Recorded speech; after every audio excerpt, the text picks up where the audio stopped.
तो देखिए, एक तरफ जहां अरविंद केजरीवाल की अहम पेशी है, तो दूसरी तरफ इंडी गठबंधन के जो तमाम नेता हैं वो एक मंच पर नजर आए। और इस मंच पर पहुंचकर जहां अरविंद केजरीवाल और हेमंत सोरेन की गिरफ्तारी का मुद्दा उठा, तो वहीं कल्पना सोरेन और सुनीता केजरीवाल की कहा जा रहा है सियासी एंट्री भी हो गई है। रिपोर्ट आप सबको दिखाते हैं।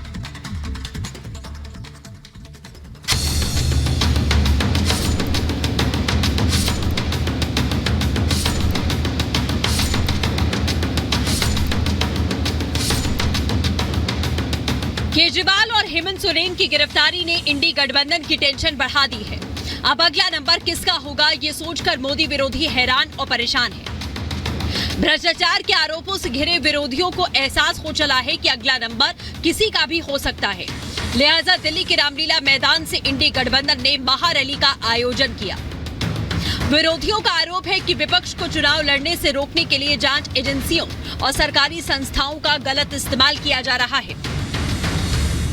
ये जो चुनाव हो रहा है, नरेंद्र मोदी जी इस चुनाव में मैच फिक्सिंग करने की कोशिश कर रहे हैं। ये जो उनका 400 सीट का नारा है, ये बिना ईवीएम के, बिना मैच फिक्सिंग के ये 180 पार नहीं होने जा रहा है। जब हम आज सब मिलकर के एक साथ खड़े हुए हैं, तो इस मैदान से ये ऐलान होने जा रहा है कि हुक्मरान जो दिल्ली में बैठे हैं वो अब ज्यादा दिन रुकने वाले नहीं हैं। ये समझ लेना, हम सब लोग आने वाले हैं और दिल्ली से जो बाहर जा रहे हैं आज, वो हमेशा हमेशा के लिए बाहर जा रहे हैं। तुम तो धोखेबाज हो, वादा करके भूल जाते हो।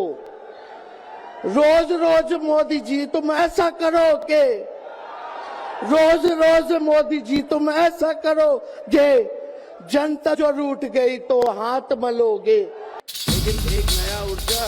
दिल्ली के रामलीला मैदान से इंडी गठबंधन की घटक दलों ने जुबानी हमले के जरिए बीजेपी को घेरने की कोशिश की, मगर मोदी विरोध में अंधे हो चुके विपक्षी नेताओं में विश्वास कम और उत्साह ज्यादा नजर आया। 15 लाख की रकम लिखता हूँ तो कलम रुक जाती है, काले धन के बारे में सोचता हूँ तो स्याही सूख जाती है। हर बात ही जुमला निकली। मोदी जी, अब तो ये भी शक है, क्या चाय बनानी आती है? इस मोदी को जब तक आप नहीं हटाएंगे, मोदी के विचारधारा को जब तक आप नहीं हटाएंगे, इस देश में सुख और समृद्धि कभी नहीं आएगी। इलेक्शन का टाइम आएगा, आपको वोट देना होगा।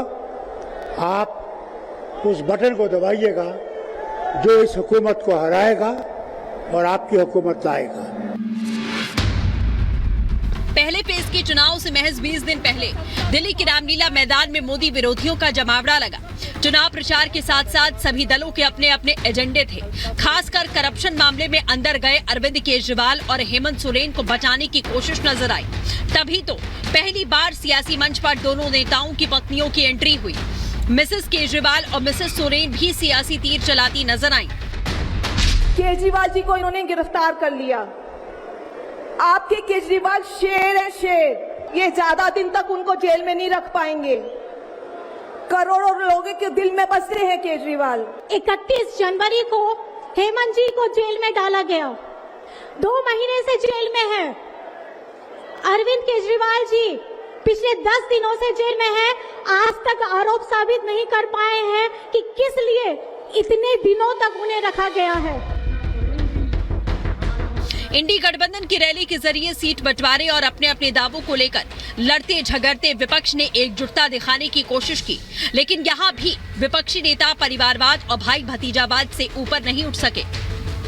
विपक्ष के पास मौका और मंच दोनों था, मगर मुद्दे सबके अलग अलग। इंडी गठबंधन की रैली पर बीजेपी ने निशाना साधा। बीजेपी ने महागठबंधन की रैली को भ्रष्टाचारियों का जमावड़ा करार दिया।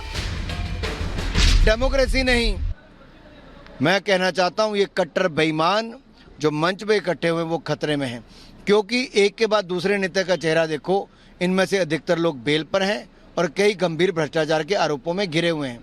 तो सच्चाई ये है कि आज चोर चोर मौसेरा भाई सब ने मिलकर रामलीला मंच से गुहार लगाई। वो अपराध करते रहे, घोटाला करते रहे, गरीबों का हक मारते रहे, अन्याय करते रहे, अपराधियों को संरक्षण देते रहे।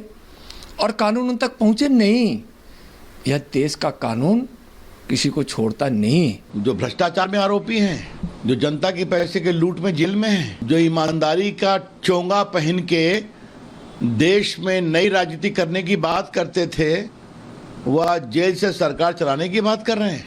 और ऐसे लोग मिलकर बैठे हैं एक ईमानदार सरकार, नरेंद्र मोदी जी की सरकार के खिलाफ हल्ला बोल। उनके हल्ला को जनता सुनने वाली नहीं है।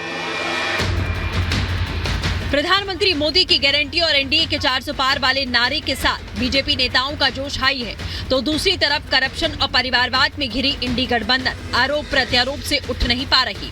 रामलीला मैदान के मंच से विपक्ष ने भले ही ये बताने की कोशिश की है कि हम एकजुट हैं और देश हित हमारा मकसद है, लेकिन महागठबंधन के मंच से इंडी गठबंधन के नेताओं ने जो मुद्दे उठाए वो समझने और बताने के लिए काफी है कि इनके इरादे क्या हैं। चुनाव करीब है, ऐसे में इंडी गठबंधन के पास मौका अच्छा था मुद्दों के साथ जनता के बीच जाने की कोशिश, लेकिन यहाँ भी विपक्षी नेता मोदी विरोध तक सीमित रह गए। Bureau report, Republic Bharat.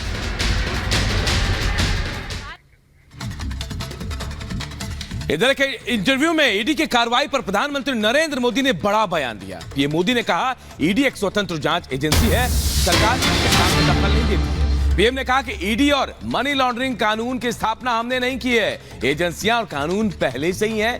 PM ने कहा कि कांग्रेस सरकार के कार्यकाल में ईडी ने सिर्फ 35 लाख रुपए जब्त किए थे, जबकि पिछले 10 साल में ईडी ने 2200 करोड़ रुपए काला धन जब्त किया है। कांग्रेसी सांसद के घर में छापेमारी के बाद करोड़ों रुपए कैश मिले हैं।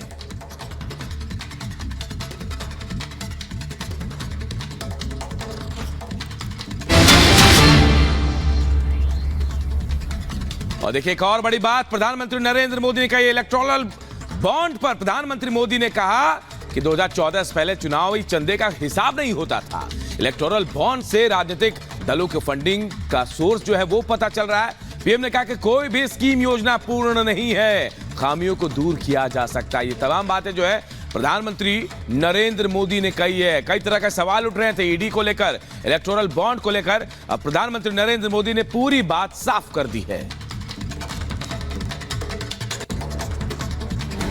पीएम मोदी ने रविवार को एक तमिल टीवी को दिए इंटरव्यू में कई मुद्दों पर देश के सामने अपनी राय रखी। सबसे पहले ईडी के एक्शन को लेकर पीएम ने साफ किया कि ईडी अपने एक्शन को लेकर स्वतंत्र है और इसके कामकाज में सरकार का कोई दखल नहीं है। पीएम मोदी ने कहा कि एक तरफ कांग्रेस के शासनकाल में ईडी ने महज 10 करोड़ रुपए जब्त किए, तो वहीं अब ईडी 2200 करोड़ से ज्यादा की रकम जब्त कर चुकी है। पीएम मोदी ने याद दिलाया कि उनकी सरकार ने ईडी की स्थापना नहीं की और न ही उनकी सरकार के शासनकाल में पीएमएलए कानून पेश किया गया। वहीं चुनावी बॉन्ड को लेकर भी पहली बार पीएम मोदी ने अपनी बात सामने रखी। पीएम मोदी ने कहा कि जो लोग चुनावी बॉन्ड का विरोध कर रहे हैं उन्हें जल्द ही पछतावा होगा। 2014 से पहले चुनावों के दौरान राजनीतिक दलों को दिए जाने वाले फंड का कोई पता नहीं चलता था, अब हम फंडिंग के स्रोत का पता लगा सकते हैं। Bureau report, Republic Bharat. उधर क्रांति की भूमि मेरठ से प्रधानमंत्री नरेंद्र मोदी ने भ्रष्टाचार और परिवारवाद पर जोरदार हमला बोला। प्रधानमंत्री नरेंद्र मोदी ने इस रैली के जरिए गरीब, किसान, जवान, महिलाओं और विकसित भारत का संकल्प जो है वो लोगों को बताया है। एक रिपोर्ट के जरिए पूरी खबर आपको बताते हैं।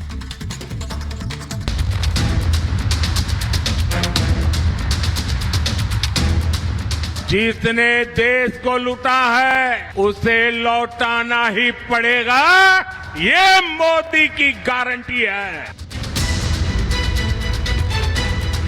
तीसरी बार 4 जून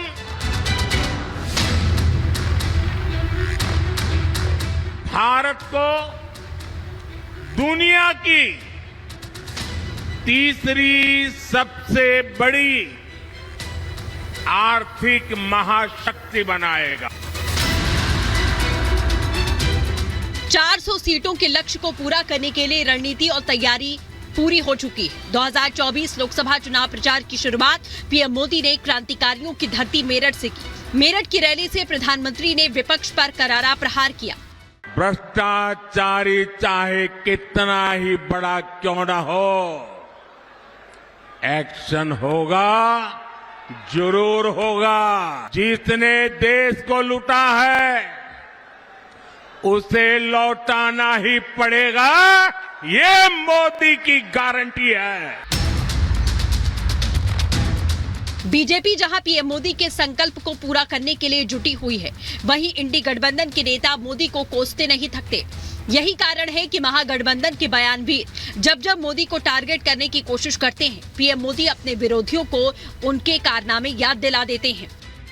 जब मोदी पूरी ताकत से भ्रष्टाचार के खिलाफ लड़ाई लड़ रहा है, तो इन लोगों ने मिलकर एक इंडी गठबंधन भी बना लिया है। इनको लगता है कि मोदी इनसे डर जाएगा, लेकिन मेरे लिए मेरा भारत, मेरा